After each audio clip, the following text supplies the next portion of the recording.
which may help target some of your comments and questions later, just in terms of issues that have come up during the director's report about the relationship with JAG and the board.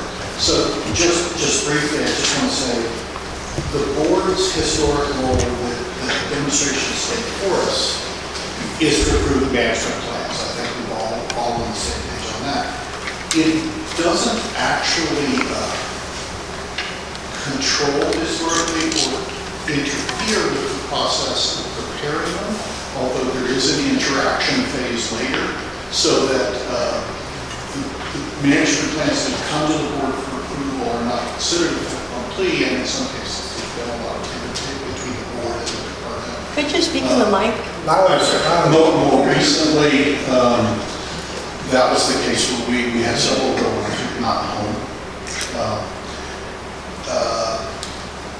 There isn't an updated draft plan, so the interesting thing there is where does stuff come to the board, and historically it's come through the management committee, and frequently that's been initiated by the existence of the draft plan. And so the board members may be reluctant to comment on a draft that isn't before them in terms of what is a policy decision. So I think the board members are going to think of this as, we want to hear what you have to say, and that's going to condition the actions and decisions the board makes. So our ears are open on this, and I think it's interesting the whole role of the JAG and what is the reporting structure. And certainly this is an issue I pointed out when Tom Porter was director to him, based on my experience with the Quincy Library Group, which was sort of an early innovation in looking at community, industry, agency engagement in the federal context of planning, which had some issues in terms of the very stringent federal restrictions on how advisory committees can be formed and function. And so that was interesting, and I did at the time raise some of the questions which Director Tyler addressed today about what is exactly the structure, where do decision makers reside in this structure, and what is the JAG, what is this reporting structure, and I know that the director is aware of the concerns you raised in several of the comments that we've heard about that. You know, what does the charter say? Who's responsible for logistics? What is composition? What are terms? So I think the board is interested in that, but we historically, the interface between the board and the JAG's immediate operation, if it's not necessarily, it isn't my understanding, and I think there's confusion of this, according to the chair, or to the director. So, we actually do a lot of public meetings once there is the draft in front of us, and we can do that in a formal board hearing like this. We can even go to the less formal workshops. One of the reasons we do a lot of evaluation of management plans in the management committee is that we have an easier time doing a give and take on issues that,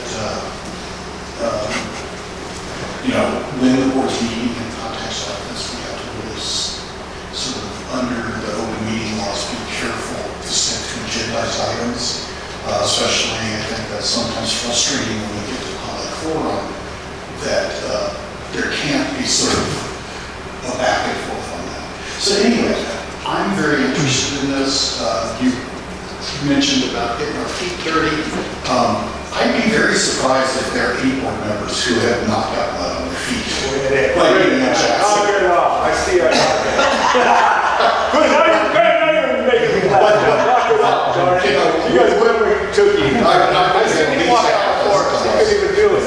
Yeah. Oh, come on. You go. So anyway. Come on. And so what I'm going to close with is the board does at least twice a year, since I've been chair. I won being in Sacramento and the Sacramento level. And so I've worked with a succession of executive officers to have maybe 1 or 2 fewer meetings, so we might do 10 or 11 times a year rather than 12, and use that part of our logistics budget to get us out of Sacramento to see places. We don't have another trip. We have been to Jackson before, currently calendared, but that's really a decision for the board to make in consultation with whoever the governor's office appoints as the next chair, as to where will you go and when in the course of the year do you get out, and what are the priority issues that the board needs to go out and get feet on the ground. So just so that you will know, that's kind of the stage from where we are here, but what you tell us may change kind of that dynamic. Okay, so with that, please introduce yourselves as you come to the mic. We've had a request online that we all introduce new speakers. There's a clicker on top of the podium, and the trick with this is you have to point it back over your shoulder because it's actually registered on the computer back there, not. So please, the floor is yours. Introduce yourselves as you go.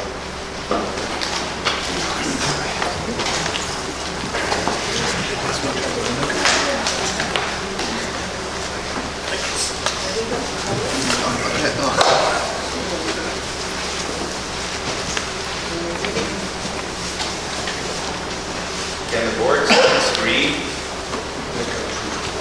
Yes. Okay. Just testing this.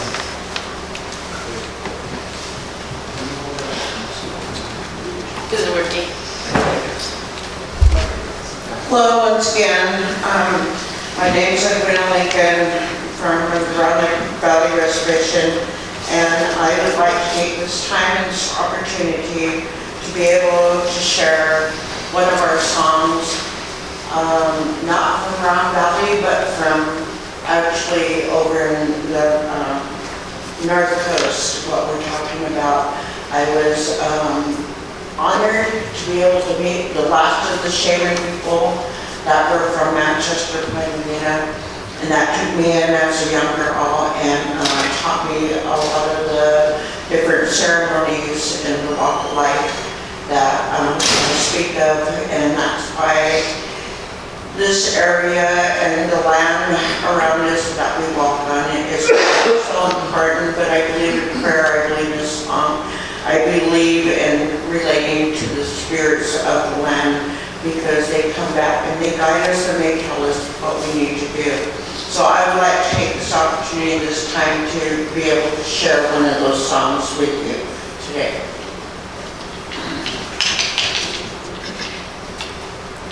Hey, oh, hey, oh, oh, hey, hey, oh, yeah, hey, oh, hey, oh, hey, oh, hey, hey, oh, hey, oh, hey,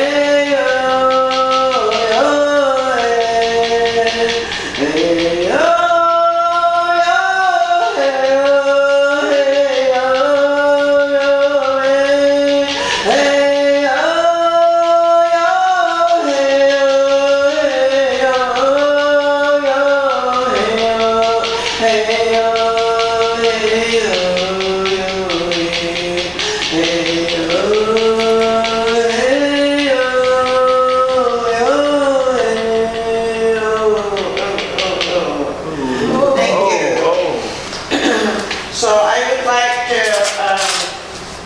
want to talk to you guys because you guys are the ones that make that final decision, I believe. And so first of all, there's been a lot of confusion about the whole management, the connection, tribal consultation. I'm not going to go into that because I think someone else will bring that up. But I want you to be aware that there has been a lack of that. There hasn't been any kind of relationship with the other surrounding tribes, as I said before. There's two that they keep bringing up at the JAG meeting, but we're not allowed to know who those tribal people are. Tribal relationships, and I just want to ask you, do you guys have a copy of that? Has that been reported? Do you guys know who these tribes are that they're having consultation with?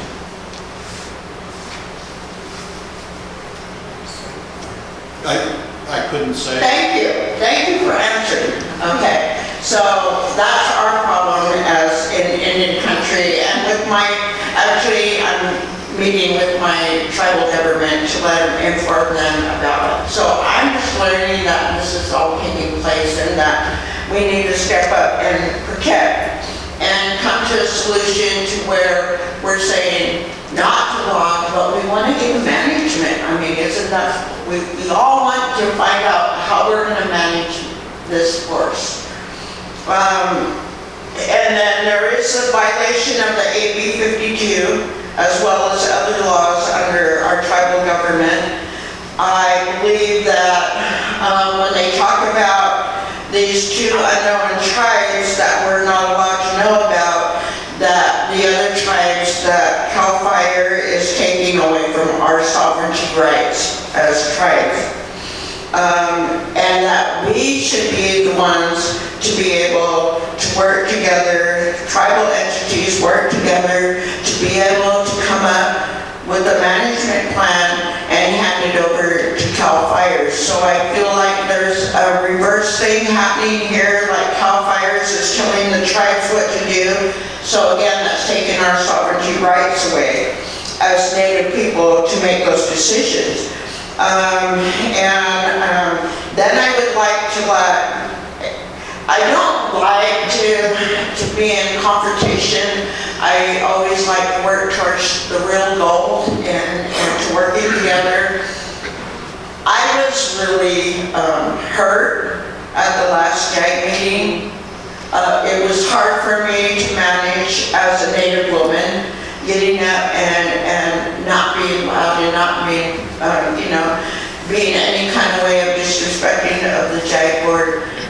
But the chairman of that board actually attacked me and saying that he's not going to listen to me. I can come to the meetings, he's not going to listen to me.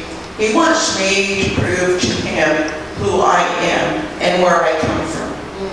And because I said, I do have a resolution for my tribe on the UV committee and acknowledging us and giving us that right to speak. And he goes, well, we're not going to listen to you until you give us that proof. And I felt, like, why are you saying that to me? This is my homeland. I know who I am. I didn't want to go any further. We get all these things in our minds and we want to say, it wasn't the place or time to do that. Because I believe in my medicine and I believe in prayer. But I want you guys to know that it was hurtful for him to say that to me because I'm there speaking on behalf of our ancestors. And for him to ask me to prove who my identity is was very disrespectful. And the other JAG members, I wish they would have, at least just one of them had said, hey, that's enough. We're not going to go there. I wish the other members as adults would have at least said something too. This isn't the time or place. I'm learning this, we're all learning together. But I wanted you guys to know that this is what's happening with the JAG board and CAL FIRE as they continue like we're nothing and they don't have to obey any kind of laws, they don't have to do anything because they're making all the decisions. But I believe that you guys are the final people to be able to do that investigation and find out the sensitive part of the meetings and find out why isn't CAL FIRE working with the other tribes.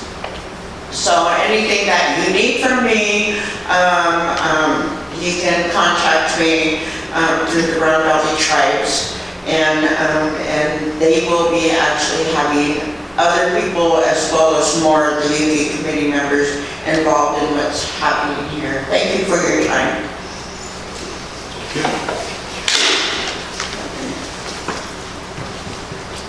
Aloha e, o U'ilani, Yekiu, Mor Wesley, Ko Inoa.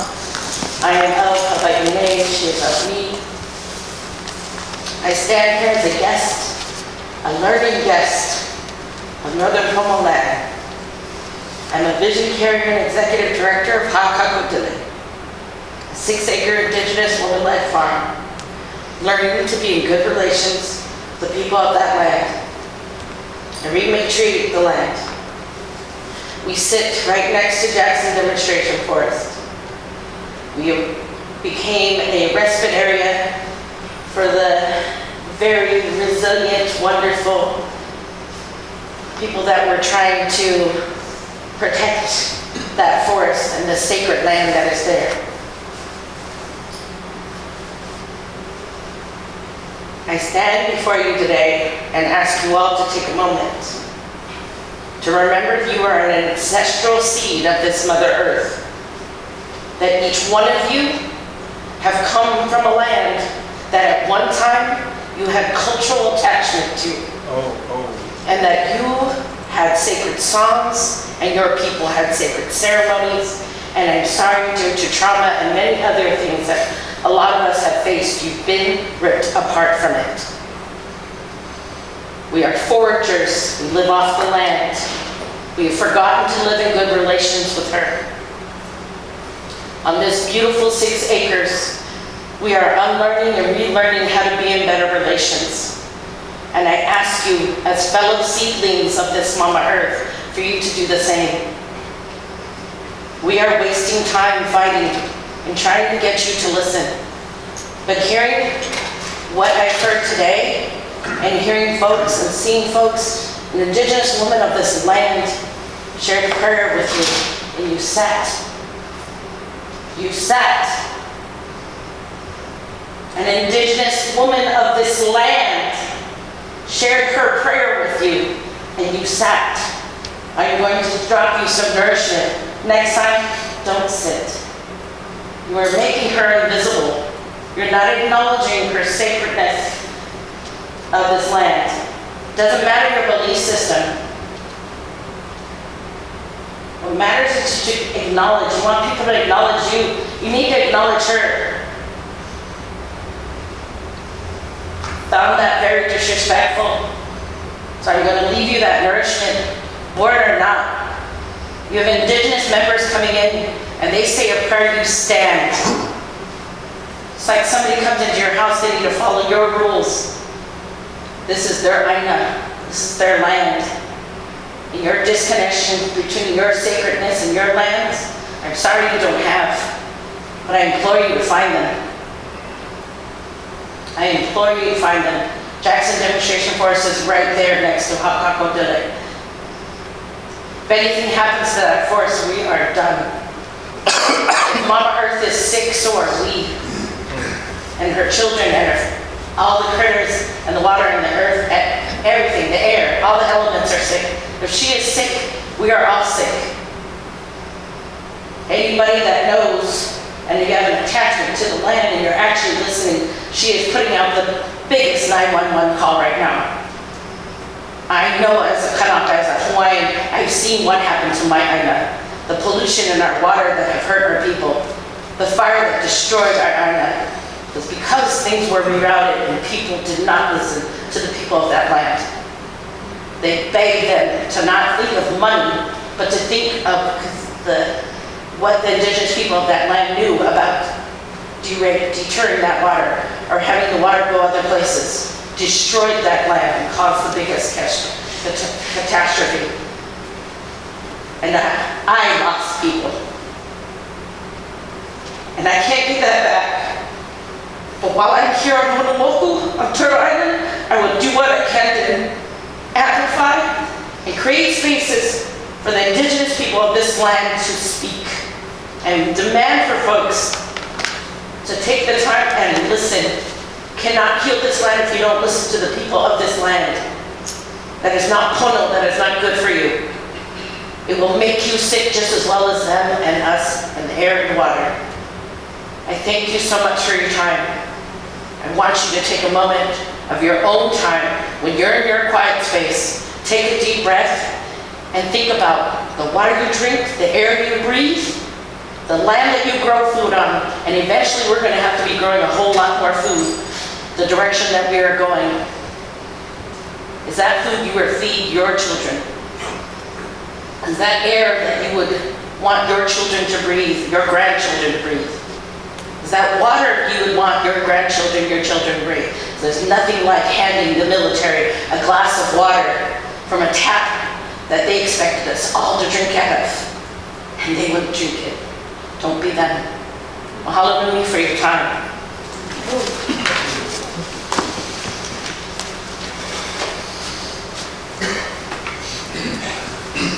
My name is Larry Aguilera, and before I read my presentation, I'd like to clear my mind and apologize that if I come across emotional or if I hit a nerve. It's never my intention to harm anyone. You know, we walk in beauty, we walk with our hearts open. Life is a perspective, how you see things and how we see things. And that's what we're bringing you, is how we see things, how we feel. So we just hope you can open up your hearts to see how we feel. The management meeting yesterday, it was said that it's business meeting, and to conduct business, stay focused to task at hand. And I thought about it and I said, for me it's not business, it's personal. You know, saving a tree, it's personal. You know, I'm not getting paid to be here. I'm in fact losing money by coming here. You know, if money isn't everything, I don't care. You know, I have to worship how I feel. Those are for the trees, those are for our critters, those are for our ancestors. And the other thing I have to say to clear my conscience is I stand with Palestine, because that kind of genocide happened here in America and is still happening here today, you know, but it's more sophisticated here because it's cultural genocide. When you kill a tree, you're killing what we are, you know, and that's genocide. You know, we've already lost enough ancestors, so why are we losing more? You know, help us to help you.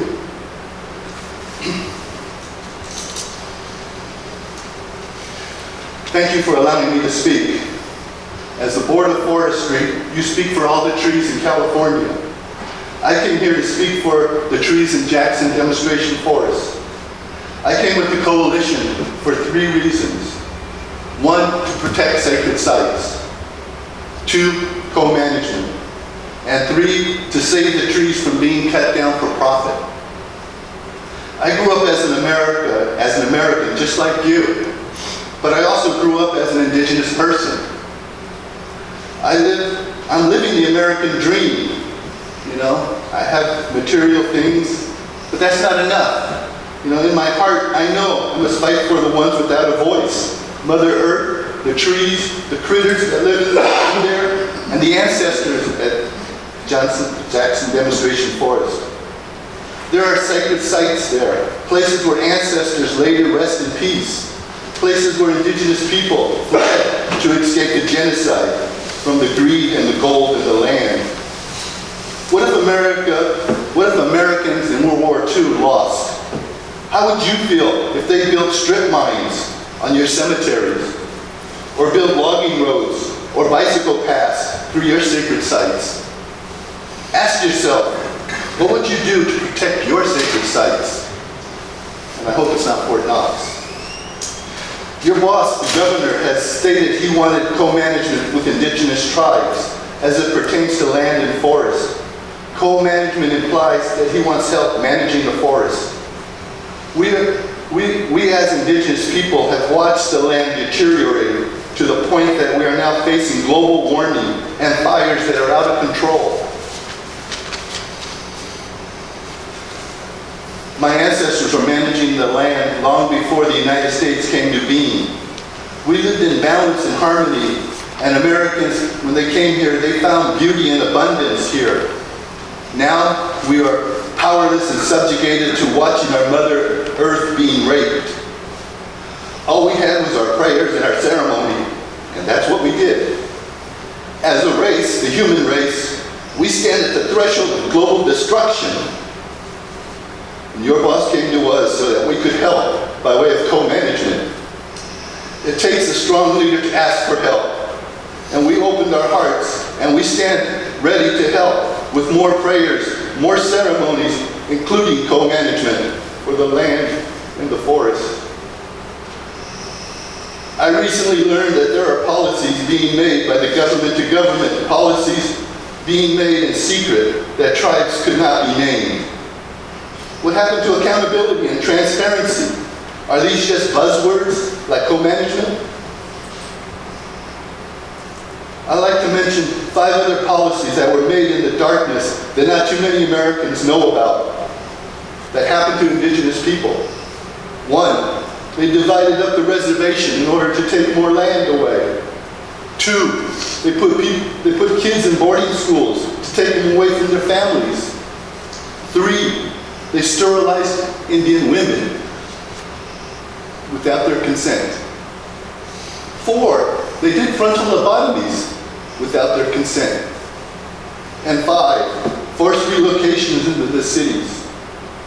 You may ask yourself, oh, that was long ago, but you'd be wrong.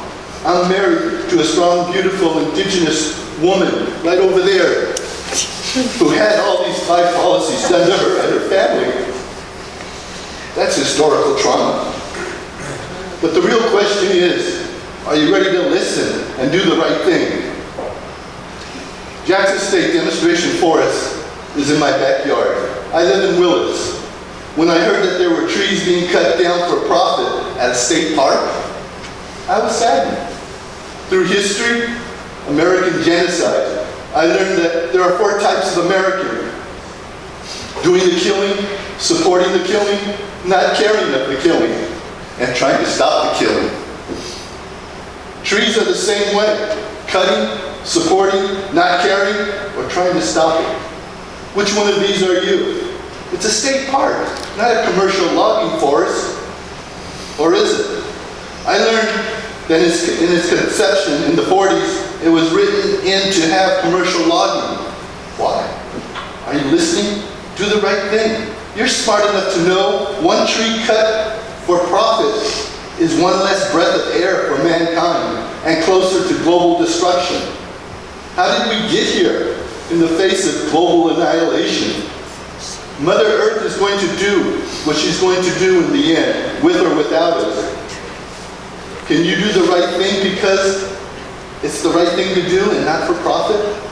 Unless it's business as usual. As an American, and I am, because I was raised as an American like you, we were taught the devil is in the detail. But as an indigenous person, in my heart, we learned that we're learning that the creator is in the details. So why not be a creator?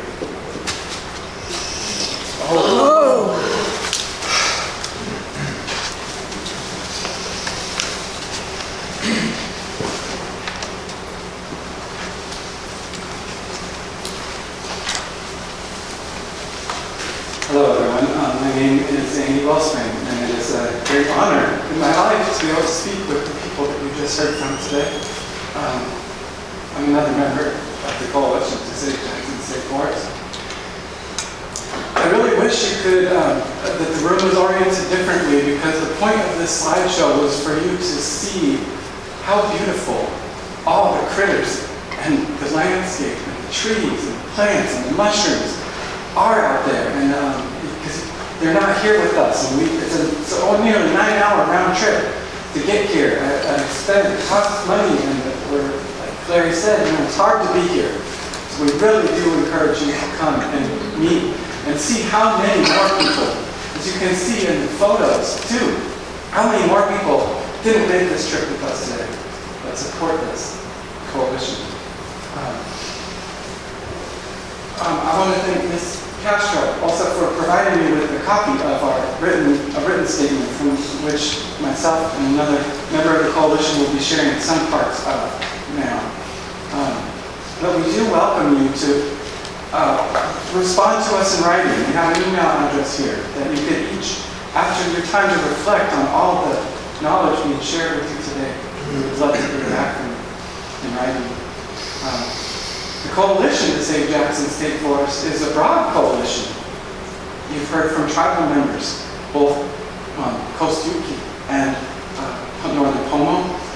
We are also conservationists, environmental justice advocates, mountain bikers, mushroom hunters and hikers, everyone from high school students to elders. We advocate for the biological and cultural resources in JDSF. And thank you for this chance to be on your agenda. Our goals are consistent with California's 30 by 30 conservation legislation and with Governor Newsom's 2020 Statement of Administration Policy regarding Native American ancestral lands. As you know, JDSF is the largest state forest in California. As you hopefully now are understanding from today, it is located in unceded ancestral Northern Pomo and Coast Yuki territory. Coast redwoods are a dominant species on JDSF.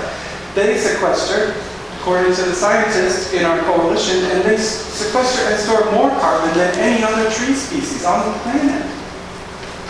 Yet, in the face of the current climate crisis, CAL FIRE continues to contract with timber operators to log the forest commercially and poison the native tan oak trees with herbicide, even though these trees contain huge food and cultural value to local tribes. The ongoing logging, road building, and herbicide use have seriously damaged the ancestral cultural resources within the forest and devastated this beautiful biodiverse ecosystem, which is contrary to the stated goals of protection and of these biological and cultural values. Members of our coalition and the general public have grievances with CAL FIRE in that attempts to use the proper channels of CAL FIRE and the JAG have been frustrated, which is why we find ourselves before you here today. We believe you have the responsibility of ensuring a fair, legal, public process regarding the administration of these public lands. Failed communications through these channels are many, but they include CAL FIRE representatives repeatedly shirking the legal requirements to conduct government-to-government consultations with area tribes pursuant to AB 52 amendments to CEQA. In addition to this, the JAG and CAL FIRE are not responding to letters that we've submitted as public comments, nor even commenting on them during their meetings. We've been told, oh, let's have a private conversation after the meeting or something. No, that's my daughter. You gotta pause. She's in control. You gotta leave these trees alone. You gotta leave them alone. It should be treated like a state park. I'm going to leave with you also today. This is a packet that includes letters we've never gotten responses to by either CAL FIRE nor the JAG. I put most of that responsibility on CAL FIRE, not the JAG, as CAL FIRE is constantly directing the JAG agendas and whatnot, and the JAG members are saying, hang on a second, we need more time for these issues. One major thing, CAL FIRE put out a new major policy, the 2022 vision. They just announced it. There was no discussion on the JAG about this policy. There was no public input. They said we listened to public input generally, but it's a major policy. They're supposedly reorienting timber harvest plans according to this new vision, but yet there has been no official public comment allowed on it. So, amongst these grievances, right, we have a vision for JDSF. It's been agreed to by the diverse members of our coalition. We called on the state of California to negotiate in good faith with the local tribes of this area, all tribes ancestral to the area who wish to be a part.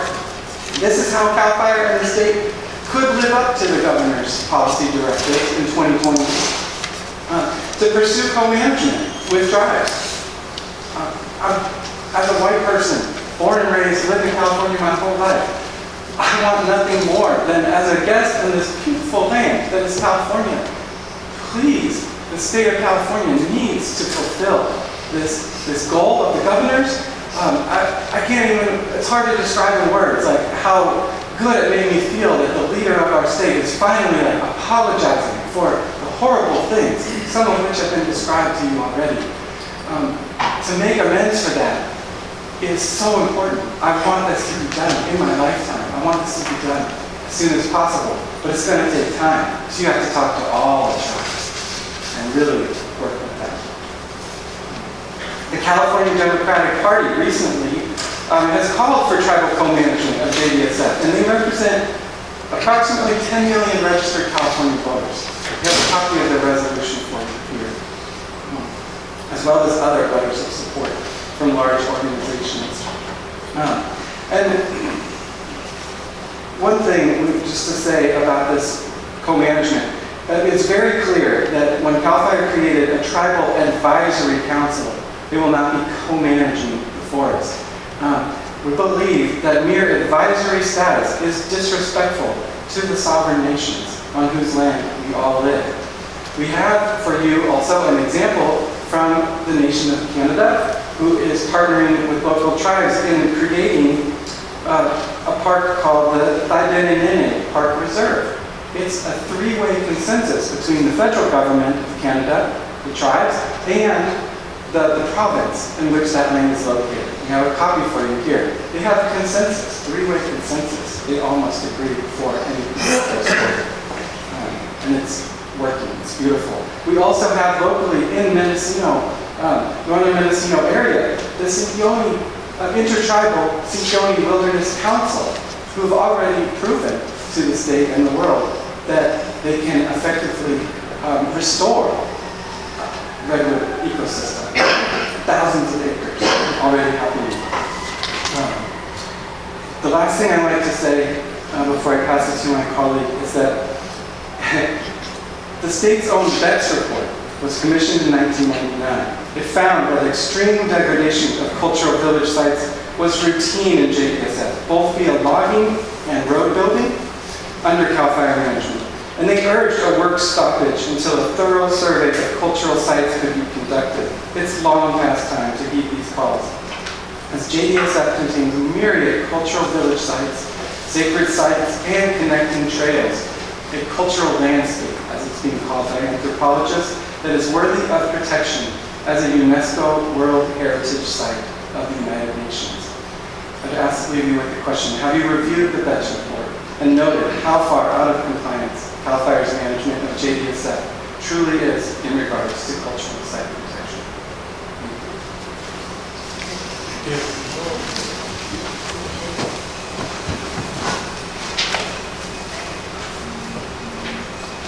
Hello, my name is Karen Pickett, and I come today as a representative of a 30-year-old nonprofit associated with forest protection in the Bay Area that's affiliated with the Ecology Center, which is a nonprofit environmental organization that's been operating in the Bay Area for over half a century.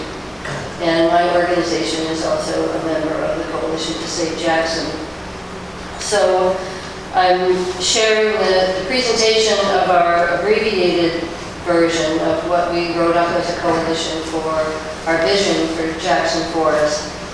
Although I hope that, as Andy said, everybody does read the full vision statement, because we tried to include everything that we thought was pertinent to bring before the board, but it was too much to present verbally in this time frame. So to continue with the abbreviated version of our vision, from where Andy left off, we call on the state of California to declare a moratorium on logging, road building, and herbicide use until tribal co-management is in place and a revised forest management plan reflecting tribal and environmental concerns is codified. The way that things are operating with the discussion about the management plan is really putting the cart before the horse, to be talking about approving the scope of work for the management plan before these other things are in place that that CAL FIRE and the JAG have expressed a commitment to, including looking at approval of timber harvest plans. State Assemblymember Wood wrote in a letter to Chairman Hunter of the Coyote Valley Band of Pomo Indians, I agree, quote, I agree that until these policies have been reviewed and changes made, that is, the new policies that would be brought forth in a new management plan, that no new timber harvest plan should be considered, close quote. And also State Senator McGuire concurred at a town hall meeting in March of 2022. So the state cannot continue to log JDSF while simultaneously negotiating a co-management agreement with area tribes. Things must be done in the appropriate order. A good faith negotiation requires a continued pause to logging, which gives space for tribes and the state to negotiate a fair agreement. Good faith negotiations at this time are not happening. However, we do welcome a new management plan for Jackson Forest, as the current one disregards climate change, does not adequately address indigenous land management, and prioritizes logging over restoration, and is clearly outdated and needs to be brought into the 21st century. So we reject CAL FIRE's and the state's attempt to move forward on a new management plan. Before and without, one, applying sequence of the management plan revision process. Two, applying the AB 52 CEQA amendment provisions to the THP preparation process at Jackson Forest. And three, establishing equal co-management with tribes. Co-management must first be established, and then the task of co-managers will be to create a mutually agreed upon management plan. It's really only logical. And once a co-management plan is established with local tribes, we advocate that the new management plan contain protections for JDSF in line with California's 30-30 goal to preserve 30% of California's land and coastal waterways by 2030, while still allowing restoration and tribal management. This has already been spoken to today, but the carbon sequestration and storage potential, the biodiversity, the recreation opportunities, and the tribal significance of JDSF make it a top priority for conservation under the state's 30 by 30 initiative to help avert impending climate catastrophe. Management goals for this gem of a forest should be oriented towards restoring marbled murrelet, coho salmon, and northern spotted owl populations through tending the land according to traditional ecological knowledge, including cultural fire practices and regrown old-growth forests. The California Environmental Quality Act must be applied to any revisions to the management plan because environmental review is legally required of all projects which, quote, may cause either a direct physical change in the environment or a reasonably foreseeable indirect physical change in the environment. And CAL FIRE itself calls the management plan the document that guides all the management activities for the forest, which will certainly cause direct physical change in the environment. So clearly, a document as important as the new management plan requires environmental review, if any document ever did. Very contrary to our vision, and even contrary to existing laws, notably AB 52 amendments to CEQA, CAL FIRE forest management is continuing outdated forest management, which amounts to destruction of the entire ecosystem. CAL FIRE forest managers have disregarded representatives of area tribes in violation of established government-to-government negotiation protocols. And people have already spoken about the fact that they said the CAL FIRE said at the meeting that the participation is confidential. And the basic problem with that is that confidentiality cannot be wielded only when it suits CAL FIRE. And that is how it's being wielded right now. Furthermore, we have concerns with CAL FIRE's decisions to not regulate local timber companies according to established laws. Recently discovered was a non-publicized conflict of interest that CAL FIRE clearly knew about, where several timber companies are currently suing CAL FIRE, while one of the same companies also has representation on the Jackson Advisory Group, advising CAL FIRE in an official capacity for approximately a year since the lawsuit was filed. That's a very clear conflict of interest. All of this has served to stymie our efforts to protect the redwoods, the oaks, the rivers, the fish, the critters, the birds that would thrive if JDSF, if the biodiverse forest were protected from commercial logging, and if the management authority was returned to the northern Pomo and post-Yuki people who for thousands of years tended the land in such a way that created the towering old-growth forest, full of medicinal plants, abundant food sources, and clean fresh water. It's time to mend the relationship between the state of California and the original people of the land and to heal the land.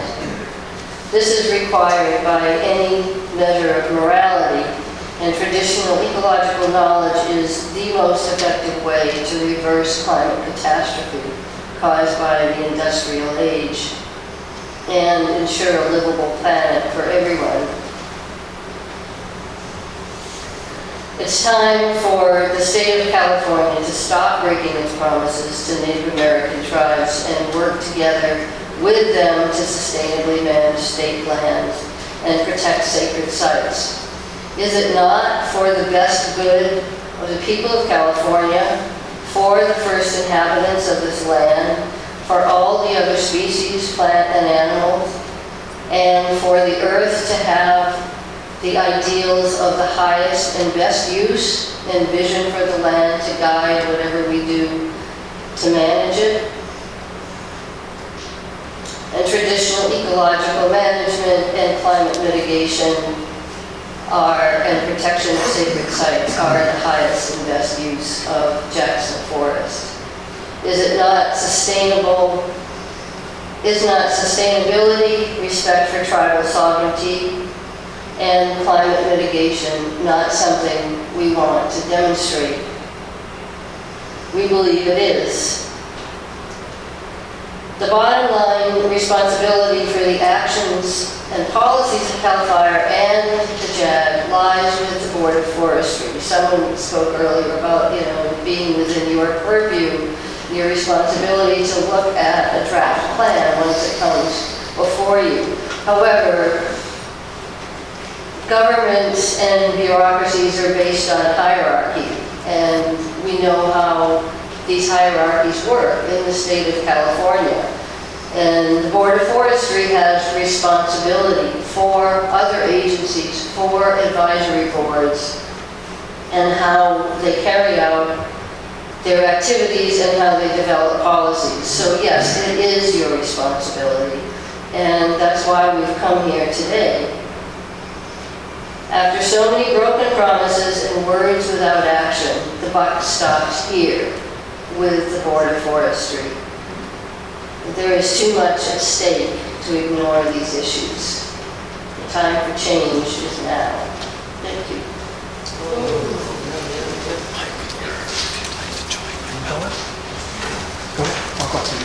How many more speakers do you have versus comments when I open this for public comment? I'm not cutting off, I'm just curious.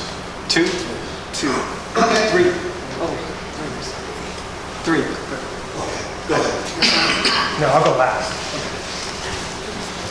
Clean up better. Thank Matthew Simmons, Environmental Protection Information Center. I'll be really quick because we've already heard a lot of important information. But I want to address Chair Gillis. I absolutely think the board needs to come to Jackson and have a meeting next year. This is, how often do you guys get members of the public in these meetings to come and share how they're feeling about forestry? It's difficult for folks to come to Sacramento, and because this is such an important issue, I think it would be really important for you to come and hear directly from folks out there. And not all of them are going to agree with us, by the way. You'll hear from other people too. The other thing I just wanted to touch on, going all the way back, at the beginning of this meeting, we saw the return of tin harvest plants this year. And it sort of put a socket wrench in the gears of working on the demand, right?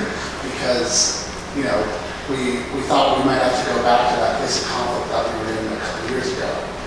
And I understand, that's how you guys have been doing things for a long time, but I don't think that urgency should be there. And I think that we should be working together on finding the funding and, the appropriations to make sure that everyone can keep their jobs at CAL FIRE, that you can keep doing. I know that there's other work around for us that isn't commercial lobbying, but it's probably something you agree about often.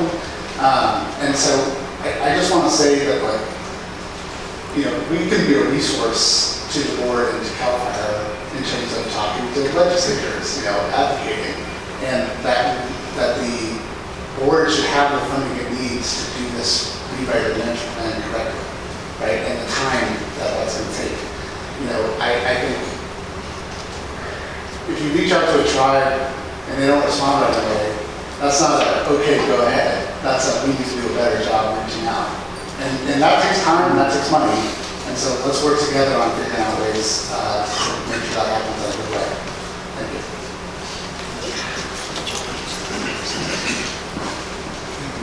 Is there somebody else? Hi, Brian.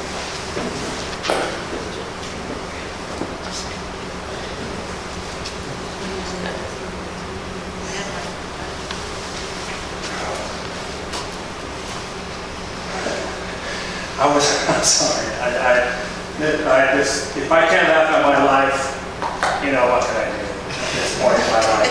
So try not to take myself too seriously. As far as I watch you guys, I'm watching presentations, I'm listening to the chief, and I'm listening to your questions. My gut tells me that your documents have convinced you that logging old redwoods is not only environmental friendly, but it brings in revenue to cover some of the programs that you were excited to cover in your earlier presentation. That's what I've seen in this meeting. And I would say, as long as you're going to continue to believe that, then you're not seeing what I see out in the forest with my own eyes. Because if you continue to believe that, I would love to take you where I would show you the clear cuts. They are acres and acres of clear cuts. I would love to take you there so you can realize that the documents you're looking at don't match your eyes anymore. And that's what we're saying. And that's why we bring pictures, visuals, to let you guys know it's being mismanaged very badly. And so since you guys are going to continue with likely to log for revenue to support your programs, and because you think it's environmental friendly to cut old redwoods, that we're never going to come to some sort of agreement on logging old redwoods. And that's the real thing here. That's what everybody wants to avoid is that word, but it really is. And that's what it is. So I would say that we should together push to put this land into the 30 by 30 so we can conserve it. That's what I would say. If we all want to move forward together, and if it's really not about revenue and the programs, we know if you really believe that it's about the environmental and it's doing better, let me show you, I'll convince you in one day, full day, how you will see different. You'll believe different, trust me. And if not, I can send you pictures too. My email is hunter@pacific.net. I can show you all the proof that I took it. You got any drones out there, we did it all. But if we're really, really trying to protect this land, which my sacred sites, my family's sacred sites are on, which doesn't seem to matter much. Put it in the 30 by 30. That's where you challenge yourself. Challenge yourself to go push this and put it in the 30 by 30. Thank you. I think if that's the last speaker on this, I'm going to move to, I'm sorry. I have a bunch of requests to speak on the topic, but Okay. I wanted to say Yeah. who were Yeah. the folks doing the presentation from the school. All right, so I'm going to move to recognizing people who put in cards, and then we end with people that are online. So, Dan, so that we're not at cross purposes shuffling cards. Yes. Is it after public comment that the board would be asking us questions?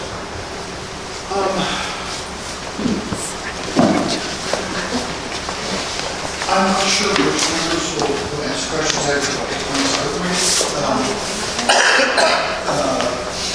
and I would thought that there are some issues with the legal environment in which we operate. People, board members, I always turn at the end, do you have questions? And they can leave them along. But things like how we interact through email, we actually would be in violation if it's individuals we went back to on a comment that you had sent us that was part of the board's business. It would create what's called a serial meeting under state law. So there's a bunch of restrictions that we operate on as a board or commission that agency people don't operate under. There's California's strictest open meeting laws around. And so sometimes what seems like a natural way to communicate with water and electric is actually a violation of state law for us. So we're a little careful on that. Whereas a lot of our work, when we're in a regulatory mode, we have a prescribed kind of administrative procedures. That way we have to acknowledge all substantive comments when we're putting forward regulatory tests. So it seems very stilted sometimes, I think. Well, and just very, very difficult, frankly, for me, if you knew me in my private life. But just to clarify briefly then, our email address is an organizational email address, and you all could reply, instead of individually, I'd modify that request to be as a group. That's right, although we get into some constraints about editing as a committee of the whole in the amount of time we have here, and so sometimes we can put back a comment, but it has to be, well, let's just say there are limited ways that I can do what you would like, and more often when I would talk to someone like you, I would do so explicitly in my hat back when I was Dean of Natural Resources at Berkeley or something, because this is quite restrictive. And so it's not that we are not hearing you, but the way we interact with you is times has to be very formalized. And Certainly, yes. so I just wanted to make sure you understand that. I'm hearing you, the board is hearing you. I think it was Jason's comment earlier about the difficulties of economics in the context we're trying to have this discussion. Yeah, I can quote to you out of the land ethic about the problems with when you value the sound of a songbird, you invent some economic subterfuge in order to move it into public policy because you want to protect it. So I think we are hearing you. Well, to restate my initial question just now was, are you going to respond to us before or after the public comment? I will offer after public comment any opportunity, but I want to make sure that we are hearing everybody within the time we have before we're going back. So I'll open it to the board. I don't know what they will do. You've made a lot of excellent points, and I think it's going to be reflected. Things like your reference to the way First Nations claims and co-management's being worked out between the provinces, the federal government, and the First Nations in Canada. I've been on some of those things. It is a good model. We frequently should look to Canada. They're doing some stuff way in advance. So we're noting all that stuff, and we are very much here to do. All right? So, but I do want to move to the public comment before I ask the board if they would like to ask questions to you. Dan. Okay, so we do have two people with their hand raised. You'll come after the public comment, okay, in person. First up would be Phyllis Aguilera. Oops.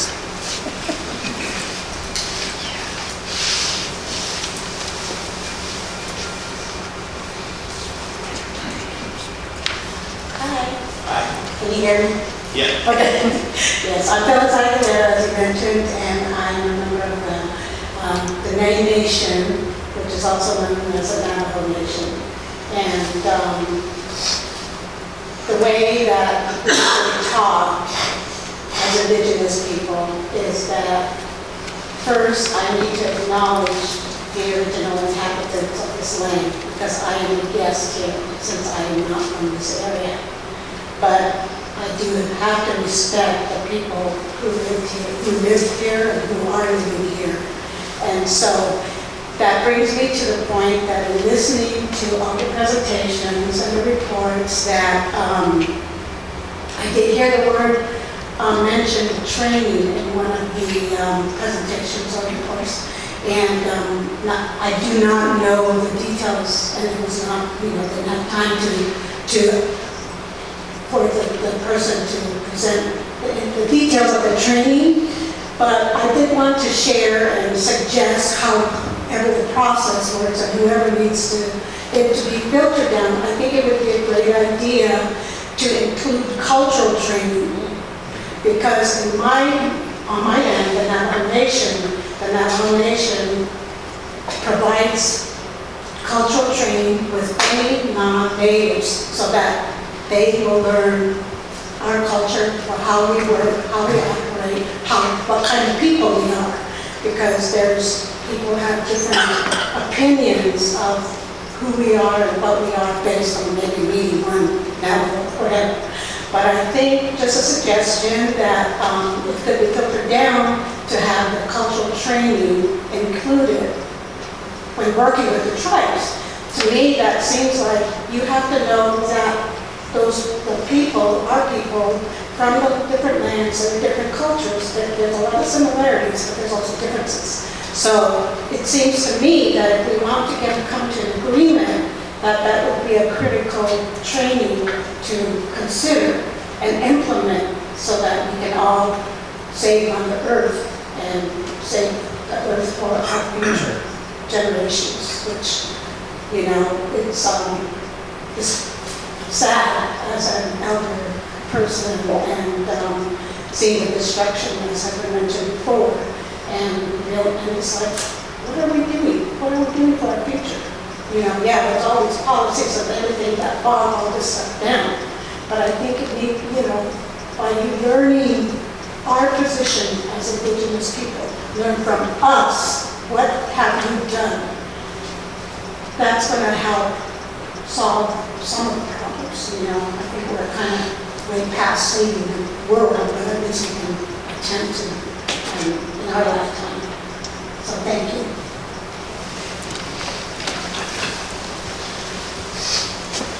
Okay, next up is Craig Peterson.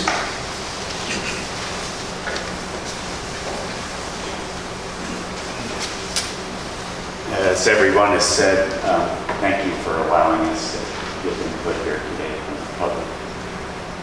Really depend on you guys to carry out some of the information we give you in forming opinions and working forwards. I live in El Dorado Hills, which is 30 miles east of here, so I might be a little different than a lot of people that have spoke here. I want to say that I've recreated in the Jackson demonstration state forest for probably 35 years. I've been involved in a lot of group recreational activities, and so I've interfaced with hundreds of recreational users there. And so I think I can speak for the majority of them. We've had lots of discussions both during our activities there and over beer and meals later. Most of the people there have big concerns about the commercial harvesting of timber in the Jackson Demonstration State Forest. And those people come from all over the state. They come from other states. They come from other countries, other continents. So this isn't just a local thing, and I want to make sure that you guys understand that. And most of these people are much younger than myself and most of the members of the board. So they're employed, they live distances from here. So it's the people that have come from the Mendocino area expressed it's hard to get here. It's hard to get here from El Dorado Hills. It's an hour and 20-minute drive because of the traffic. But it doesn't mean that people throughout the state aren't concerned because you're not seeing them. If it weren't for demographics and employment, this room would be full of people that are expressing the same concerns that you're hearing here. So I could go on and on about agreeing with all the things that have been said, but I would like to see, in my ideal world, that we would end commercial timber harvesting in the Jackson Demonstration State Forest, because redwood is, not a necessary building material. It's used in fences and decks primarily. From what I've heard, the demonstration forest produces less than 2% of the redwood harvesting in the state. So it's not like we have a deficiency of available redwood by cutting out that amount. And the problem with it being a commercial thing in the Jackson Demonstration State Forest is that the most valuable redwood is the big redwood, the old redwood. And so it creates a bias when you're creating timber harvest plants, when you're using that revenue to fund activities for all the demonstration state forests. There's going to be a bias to harvest the large ones, and we all know all the benefits of a large old redwoods. Wouldn't bother to go through all that. But that seems to be the solution, and I would like the board to work towards a legislative change, because CAL FIRE in some ways hands are tied. They need to produce revenue. What's the best way to do it? Sell large redwoods. So there needs to be a legislative change to where that's not the mandate. The mandate is for preservation of the forest, recreation, and all the more beneficial ways that forest can be cared for. Thank you.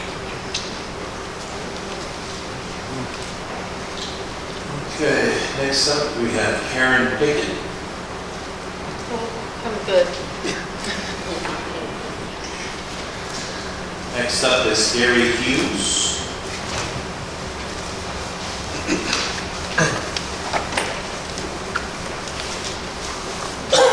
Hello, Chair. Hello, Directors. My name is Gary Hughes, and I work as the Americas Program Coordinator with an international organization called Biofield Watch. We're a member of the coalition, and we stand strongly with the demands of the coalition. There is a crisis in forest governance in California, and the situation at Jackson Demonstration State Forest is a case study in this crisis. I want to share them a little bit of history with you, how I got some insight about exactly how bad the situation is. So I've been involved with supporting the coalition and securing these changes in management at Jackson for some time, and then it was in the summer of 2022 that I was approached by someone that told me that SCS Rural Services was doing interviews about the resource manager certification that Mendocino Redwood Company had that included Jackson Demonstration State Forest. I prepared for that interview much better than I prepared for offering comments today. I spent a fair amount of time with the interviewer from SCS, and I laid out for him a long list of my concerns about what was going on at Jackson. Issues like how CAL FIRE had made references denying the existence of anthropogenic climate change in timber harvest plants. We've got the evidence we've shown it. Evidence about CAL FIRE making changes to documents from Fish and Wildlife before posting them online in regards to timber harvest plants.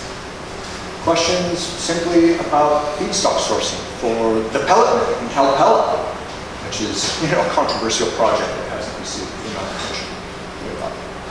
I laid down a long list of concerns. with the interviewer, and I was told that, okay, we'll get back to this later. But then I was informed, in following up with a representative from SCS Global Services, that Mendocino Redwood Company had simply, forgive me if I'm not using the right term, but had retired that certification. Case closed. Nothing more to be said, nothing more the public could do. I got some media to try to call Mendocino Redwood Company. No response, no statement, no public comment whatsoever. My point being then that if Forest Stewardship Council is supposed to be a flagship for marketing sustainability, not only in California, but the United States and across the world, what is going on with CAL FIRE that the company that owns that certification decided they just want to back out altogether? No more scrutiny. Let's go. So my point being is that the situation at Jackson Demonstration State Forest is very, very serious. CAL FIRE has failed to protect the public interest, and I would even hazard that there's very serious dynamics of conflict of interest here with the Board of Forestry. So we stand very strongly, BioFuel Watch stands very strongly with the coalition, and we think it is high time that there be a very serious change in management at Jackson Demonstration State Forest. You know, we're very skeptical of the 30 by 30 scheme, both here in the state, nationally, and especially internationally. I think there's a lot of settler colonialism baked into the 30 by 30 frame. We think it's obvious that Jackson's Demonstration State Forest is pretty low-hanging fruit for the state of California in terms of really making some serious progress in 30 by 30. It's an easy move for you to make. And you know, the last thing I would say is that people are gathered in Dubai right now for a very oily United Nations climate change meeting. But again, it's really, you know, academically known now that one of the best ways to protect landscapes, biodiversity, and other resources, cultural resources, spiritual resources within the landscape is to grant that land tenure to indigenous people.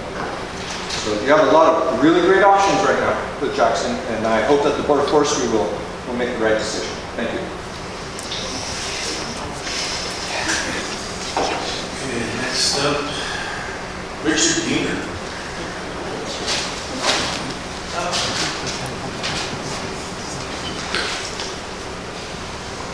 Richard Dinger for the Forest River and North California Sierra Club Committee. A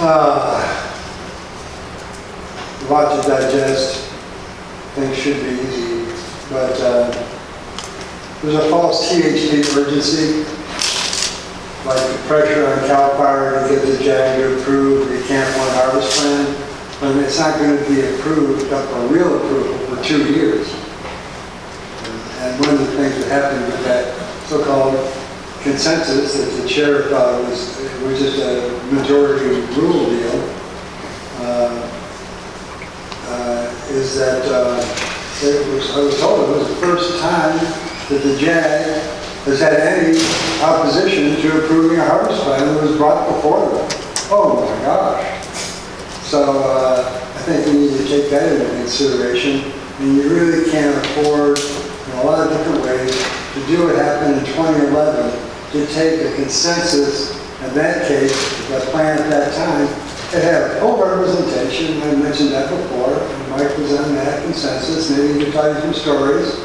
And then the board took significant parts of it that there was a full consensus on and took it out. And people who were on that advisory committee, I don't know if they quit en masse, but a lot of people, that was like too much after all of that to have the board override something that had a true consensus. We need to get beyond the status quo. We need to make positive reality out of a broke gold rush, timber rush, fish rush, green rush, something. There is another way to get the balance, to reorder things, and it's a big deal. And I have a hard time being positive, laying there listening to the I-80, I-5, and the jets taking off. How are we going to do this? In Jackson, and Forest, and people and relationships are the way we're not going to be able to change everything at once. We need to get examples that are real examples of the way of history. We need a hope for change. We're conflicted with pain. We need to take a walk on a real path. And it's going to take examples, because we're not going to change everything at once. We need to get where people are actually having a path in reality and gaining respect and working together. And not to use Gary Snyder's name in vain, but as he indicated, that was one of the hardest things to do, is to work together. And it's imperative that we do that. Now, I hope that Edith Hannigan isn't sick. I hope she's on vacation. But I sent two things to her. A clarion call, something I wrote about all this, with lots of links to important things that you may be aware of, or maybe haven't. And two of those things that's very important, that hasn't had much focus on, and the JAG otherwise, is an incredible letter, I call it more than a letter, from John O'Brien and Steve Sullivan, relative to Jackson and climate change, in the general relevance, and then the specific input on what they feel steps need to be taken in Jackson. And that is very important to be included in the consideration. This is broad. Co-management, you've heard that of the essence, but it's a broad thing that includes climate and working together. And one thing I will bring up, and I've done it often, is that at the June, I guess it was 2022, when the management committee actually, there was an informational hearing, and what occurred there was the Tribal Relations Subcommittee of the JAG had a report. And that, to my mind, in a certain way, the Tribal Relations Subcommittee report and the O'Brien-Sillett paper, that's sort of a dual focus that can get you out of this, but it needs to be transcended. And also at that meeting, Priscilla Hunter, Michael's mother, had, and that was in the record in that meeting, about Soda Gulch timber harvest plan. And she laid out what was perfectly reasonable protections for what she saw as the essence of the cultural sites and values on that harvest plan. And she's never gotten a formal reply to her letter. She's had sort of informal response by CAL FIRE. But these are, what she brought up is like the sea change that's needed, so that this isn't just where you find it and then you bury a site to protect it. It's like actually give the respect and the relationship in that cultural reality of these lands. And then you get right back into co-management. So it's really going to move me today to have the input, the sharing from today. And I really enjoyed seeing these photographs. Thank you.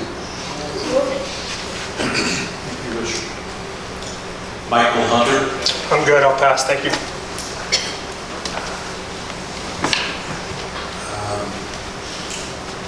Teresa Morales.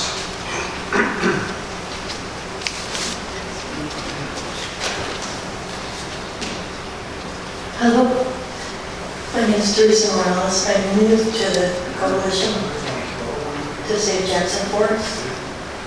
Thank you for letting me speak. This is my first time in Sacramento.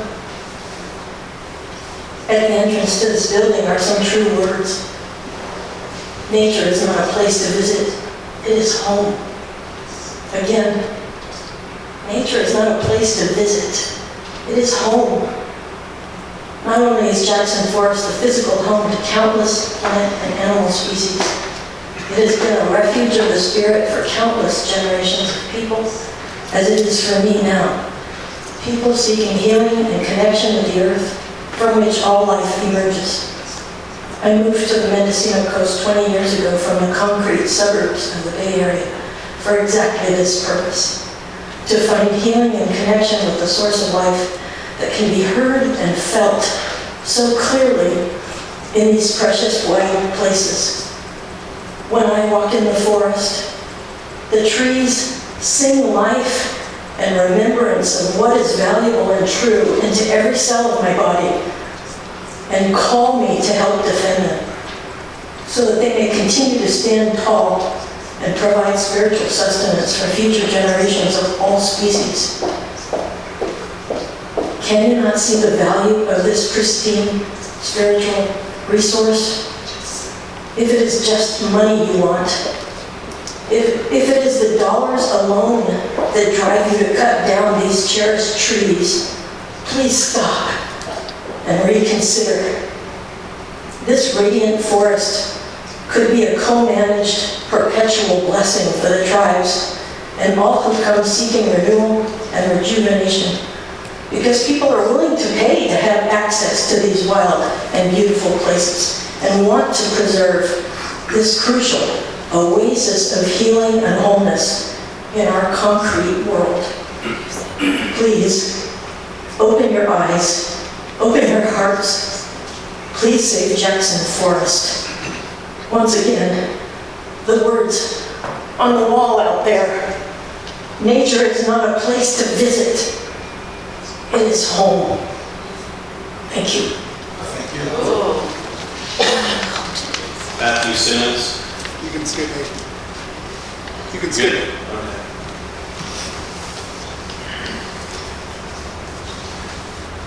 Yulani Moore Wesley.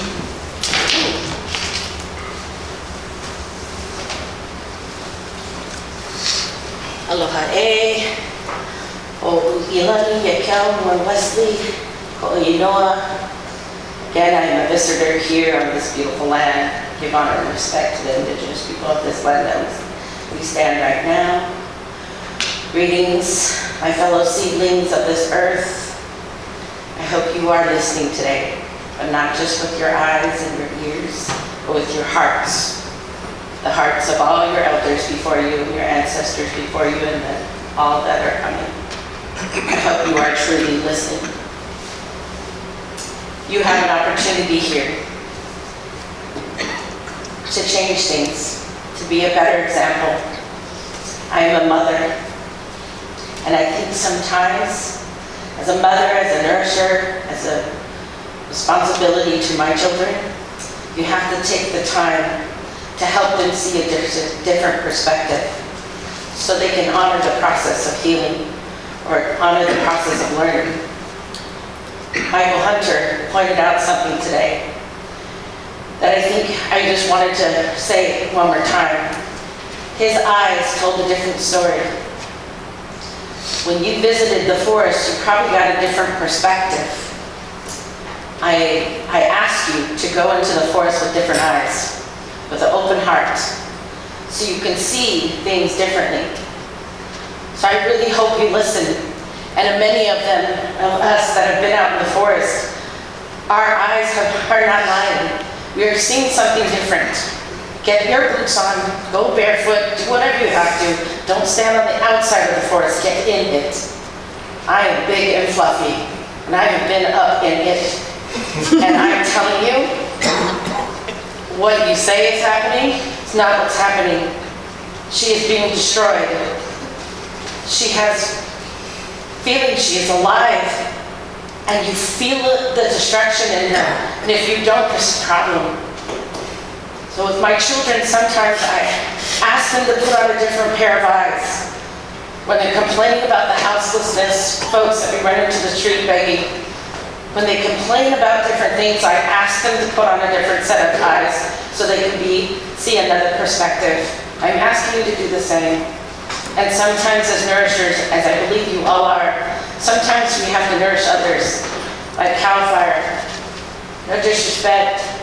I appreciate what you're trying to do, but sometimes you have to share that nourishment of maybe we need to put on a different pair of eyes and get a different perspective and let us help them see it. Because this greed and take is hurting this land, it's hurting this island, she's sick. And we are not going to be quiet. The indigenous people of this land are here and they will be here. They are resilient, badass, and strong. They're not going anywhere, and all of us that stand with her, we're going to get even louder. So be a responsible seedlings. Make a beautiful example of what could be. Starts with you. Mahalo for your time. Thomas Yates.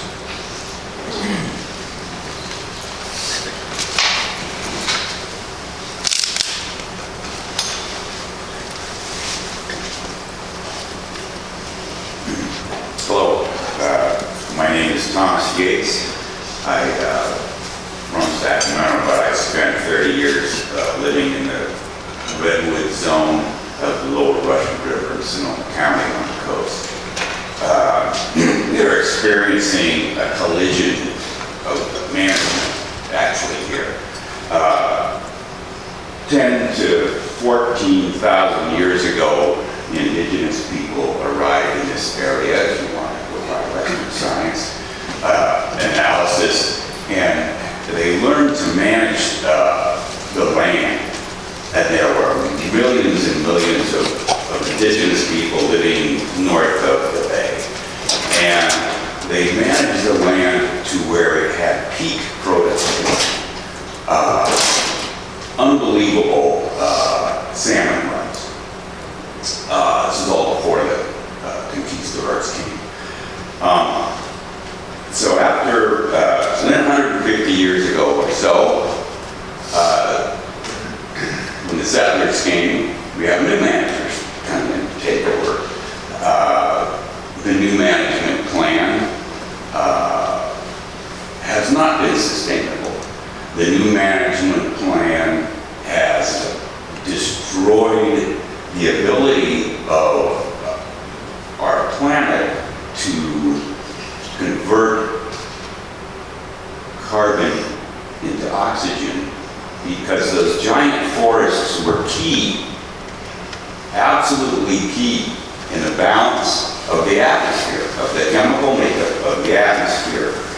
So I think if you look at it this way, that, you know, for example, 120 years ago,